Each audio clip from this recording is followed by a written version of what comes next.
तो राधे राधे बच्चों, मैं हूं हृदय एससीजी इंस्टीट्यूट से।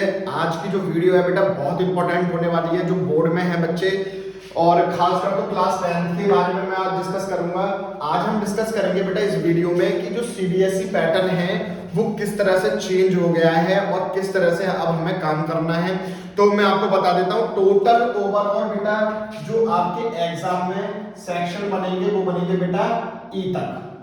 कितने बनेंगे बेटा?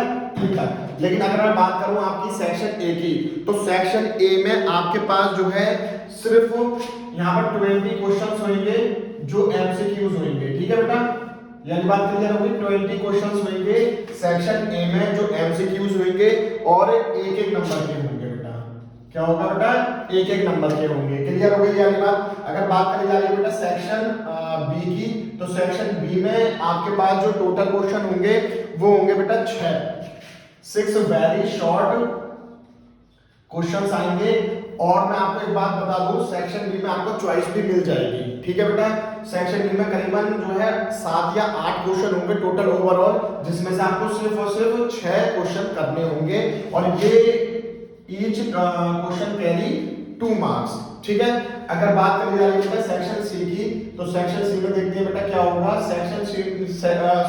सेक्शन सी में आपके पास होंगे टोटल ओवरऑल क्वेश्चन 7 क्वेश्चन होंगे और जो कि 3-3 नंबर के होंगे। कितने होंगे बेटा? 7 क्वेश्चंस होंगे और 3-3 मार्क्स के होंगे। ये वाली बात क्लियर हो गई है बेटा सेक्शन सी में। अगर बात करी जा रही है बेटा सेक्शन डी में, तो सेक्शन डी में क्या होगा? सेक्शन डी में हमारे पास जो है बेटा 3 लॉन्ग क्वेश्चंस होंगे, 3 लॉन्ग क्वेश्चंस होंगे और जो कि आपके होंगे बेटा 5 नंबर के। क्लियर हो गई। लास्ट में आपके पास जो सेक्शन डी है, सॉरी ई है, उसमें आपके पास 3 केस बेस स्टडी आएंगी 4-4 नंबर की।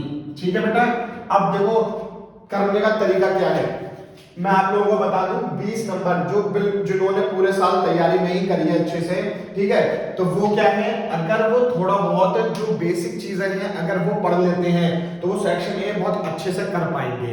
तो यहाँ पर आपको 20 नंबर बहुत अच्छे से मिल जाएंगे। पास होने का तरीका बता रहा हूँ यहाँ पर समझना।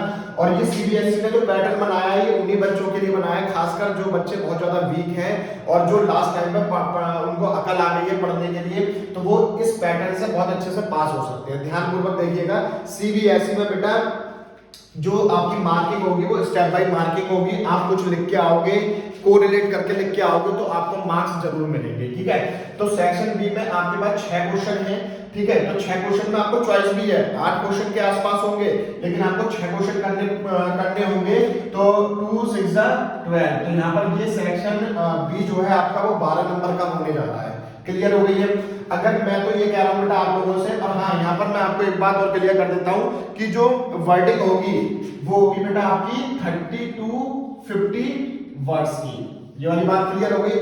2 नंबर के जो क्वेश्चन होंगे उसमें आपको 30 से लेके 50 वर्ड्स तक करने ही करने हैं। अगर आप उसमें एक लाइन में ही आंसर देके आ रहे हो तो बेटा 2 नंबर पूरे नहीं मिलेंगे आप लोगों को। क्लियर है। सेक्शन सी जो है बेटा जिसमें से आपके पास 3 नंबर हैं, 3 नंबर के, इसमें जो वर्ड लिमिट है वो 50 से लेकर बेटा 80 वर्ड्स तक की वर्ड लिमिट बताई गई है। ठीक है, तो 3 लाइन है तो आपको 80 या 80 तक जो है वर्ड लिमिट रखनी ही है, नहीं तो अदरवाइज आपको 3 नंबर पूरे नहीं मिल पाएंगे। ठीक है, अगर बात करें बेटा लॉन्ग क्वेश्चंस की, तो लॉन्ग क्वेश्चन में आपके पास यहाँ पर जो वर्ड लिमिट होगी वो 80 से लेकर बेटा 120 वर्ड्स तक की होगी।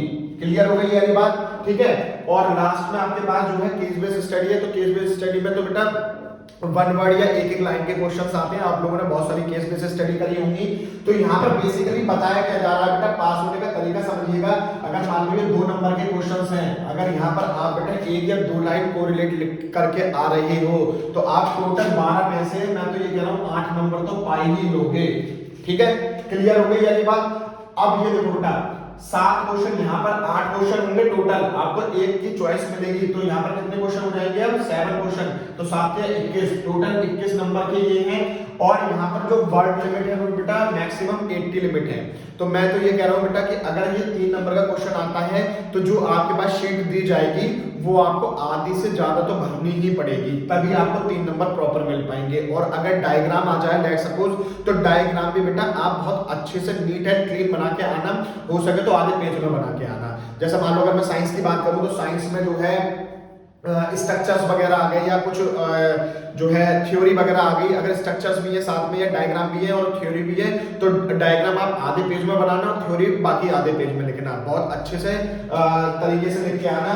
और अगर सेक्शन डी की बात करी जा रही है तो बेटा यहाँ पर 3 क्वेश्चन हैं लॉन्ग, जो कि करीबन आपको 1 पेज या 1.5 पेज में तो लिखने ही लिखने हैं। उनके भी बेटा सब मतलब उसमें भी कई सारे पार्ट्स हो सकते हैं। 5 नंबर का जो क्वेश्चन होगा उसमें ऐसा नहीं है कि 5 नंबर का क्वेश्चन सिर्फ एक ही आ जाए कि एक्सप्लेन डबल डिस्प्लेसमेंट या एक्सप्लेन जो है कोई भी क्वेश्चन बन सकता है। तो यहाँ पर मैं ये कहना चाह रहा हूँ आप लोगों से, यहाँ पर कॉन्सेप्शनल क्वेश्चन होंगे 5 नंबर के जिनके 3 या 4 या 5 पार्ट्स हो सकते हैं, ठीक है। तो उनको भी आप बहुत अच्छे से क्या नाम है लिख के आएंगे। और सेक्शन ई जो है जिसमें कि आपके पास 3 केस बेस्ड स्टडी बनेगी जो 12 नंबर की आएंगी। तो यहाँ पर केस बेस्ड स्टडी तो बेटा बहुत ज्यादा आसान है, यही आपको पास करा देगी, क्योंकि बहुत सारी केस बेस्ड स्टडी आपके स्कूल में भी करवाई गई होंगी, कोचिंग में भी करवाई गई होंगी। तो या ऐसा आ जाता है कि भाई सीबीएसई में एनसीईआरटी में कोई पैराग्राफ लिखा हुआ है उसी से रिलेटेड क्वेश्चन कर दिए जाए। तो ये बेटा पूरा सीबीएसई का पैटर्न है जो इस साल आने वाला है, तो बहुत अच्छे से तैयारी करें और इनको अच्छे से देखें। मैं तो ये कहूंगा अगर जो टॉपर वगैरह होंगे, जो टॉपर मतलब बहुत अच्छे स्कोर करना चाह रहे हैं, तो पहले तो भाई वो अपना सेक्शन डी फर्स्ट प्रायोरिटी पर रखें और सेक्शन सी जो है वो सेकंड प्रायोरिटी पर रखें, ठीक है। और इनमें ज्यादा टाइम वेस्ट ना करें जो एक नंबर के एमसीक्यूज होंगे, क्योंकि बेटा वो तो आपको लास्ट में 10 मिनट में भी आप कर सकते हो, लेकिन ये वाली जो चीजें होंगी, ये वाली सेक्शन डी और सेक्शन सी जो होगी वो बहुत ज्यादा क्या होगी बेटा, मतलब यहाँ पर आपको टाइम देना ही पड़ेगा, तभी आपको यहाँ पर नंबर अच्छे मिल पाएंगे। क्लियर हो गई है। उसके बाद सेक्शन डी में प्रायोरिटी रखें आप 3rd पोजीशन पर, ठीक है।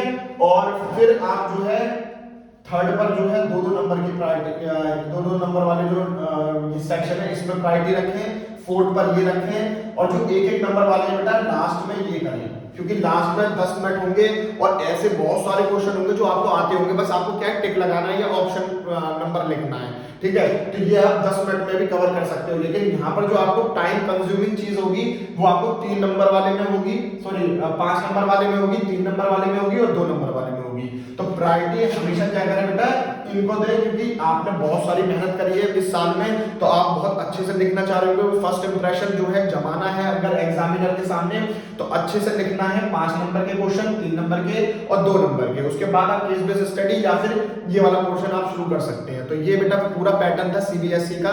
तो मेरे पॉइंट ऑफ व्यू से आपको जो है बेटा प्रायोरिटी के हिसाब से इस तरह से करना चाहिए। और ऐसी वीडियोस के लिए बेटा हमें कमेंट करें, और अगर वीडियो अच्छी लगी हो तो लाइक करें, कमेंट करें और शेयर करें, और चैनल को जरूर सब्सक्राइब कर लें। राधे राधे।